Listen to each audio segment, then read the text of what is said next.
you don't mind, we're going to show and talk a little bit about the comic Margo in Bed.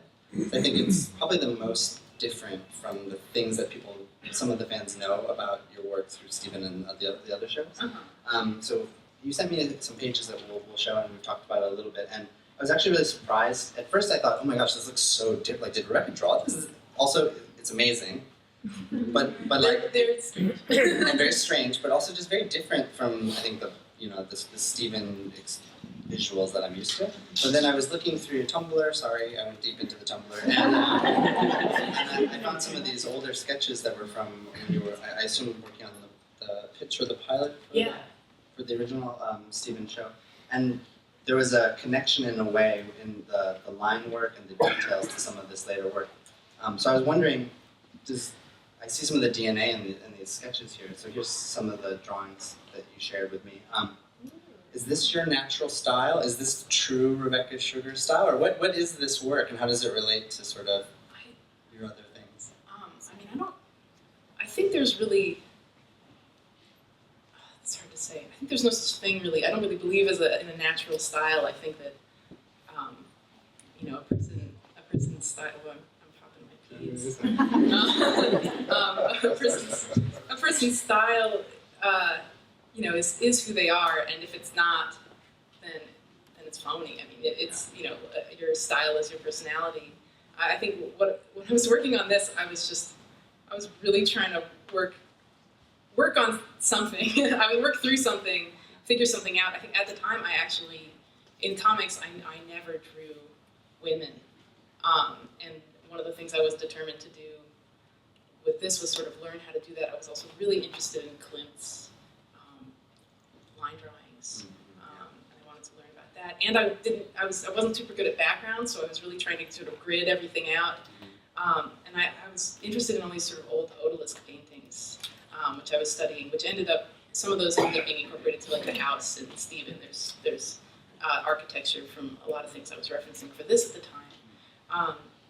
But I just wanted to, I was also working on Adventure Time while I was doing this, so I wanted to do just some high detail stuff that I couldn't do for animation because you can never animate this. And just study. I just really wanted to study, and I redid every page of this like 3 times, and I don't even remember what the words were going to be because I didn't write them down anywhere. I just was going to remember. These are all from like 2010. But I was just trying to figure stuff out. I didn't have a way that I drew at the time. I have a few friends who are cartoonists, like Lisa Hannawalt and Sophia Foster-Divino, and they've joked or actually done projects where they purposely try to make a story about a thing they're not good at drawing or not comfortable. Yeah. And they were like, let's do a story where it's limousines going up and down a spiral staircase. Yes. I only like drawing trees and girls. Let me have a thing where it's guys fighting in an office building. Yes. Just force yourself to learn to tell that story or get it into your visual vocabulary. Yeah, I think that's amazing. There was my brother did a comic once called Nightmare in Birdland, and it was about this person who goes to Birdland, and there were all these birds, and I'd never seen him draw a bird in his life. And he did it like in a weekend, and I was like, why did you do this comic about birds? Yeah. And he's like, I didn't know how to draw birds, now I do. And like in a day and a half, he just gave himself this skill, and it blew my mind. I was just like, that's totally why you should do a project. Just pick a thing you don't know how to do, and literally in a day he knew how to do it. It's so simple. And do you mind me asking, like, what do you think you'll revisit this story or a story related to this when you have time? Which I don't imagine you have a lot of time. But I don't think I can go back to this one. Although this is the proto Lapis. This character would become basically Lapis. The skirt thing she's got would become opaque, it's a story about like emotional manipulation, which ended up being a huge part of Lapis's character. I don't think I could go back, but I learned a lot from trying to do it. I was obsessive when I was doing it. It wasn't helping me out. I was learning a lot, but I think I was kind of going deep into a hole of just studying different parts of people's bodies. There's like a violent energy coming off of some of the sequences, which is just really, you can feel it sizzling when you're looking at it. Yeah, I was working through some stuff. I was working through a bad breakup. That was actually many years in the past at the time I was doing this show. I was sort of looking back on it, trying to figure out how to talk about it. I wanted to, we still have, they told us we can go over a little bit, but I still want to make sure we move along to this comic, which I'm not sure if people have seen Pug Davis. I read bits of it. I don't have my own copy. Oh, I'll give you one. No. I wasn't fishing for one. But can you talk a little bit about this comic? In many ways, it's an interesting genre, kind of like a different sort of adventure. Can you talk a little bit about what you were thinking and working on when you were doing this comic, and sort of how do you feel about it now, looking back? I mean, I had done a lot of other stuff. My first comic ever was, not ever. I had done, I think, 3 comics before that.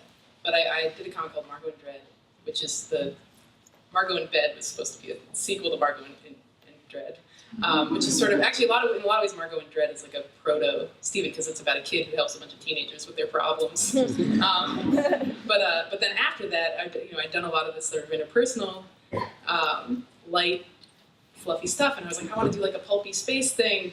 I just want to do it. I was really into the Goon and Hellboy and Earthworm Jim and just and so I took a crack at it, although it just ended up also being about interpersonal, sort of like this friendship between this space dog and this gay astronaut. That it was really, I think I figured out what I really did want to do. And I think there was something I sort of learned from this that I ended up carrying over to Stephen, which is that they spend a lot of time in this comic talking about how much they fight, but they don't actually fight that much. A lot of it is just them talking to each other about sort of how they feel about each other and hurting each other's feelings. But I like doing that in the context of this pulp space adventure. And I think early on, Stephen was very fantasy, but as it became more sci-fi, I came all the way back to all the things that I liked about Pug. This is like an earlier page. I was also using this to like just study a lot of caricature. Like this guy is supposed to be like with the curly hair was supposed to be like this comedian Resortes. And, the shapeshifter who seduces the blouse was like a mix of Tony Curtis and Sandra Oh, because I thought they were both incredibly attractive people. So I was like, oh, let's do them both. This one hyper beautiful character. I don't know if it really reads. I was also sort of learning how to draw things at this point.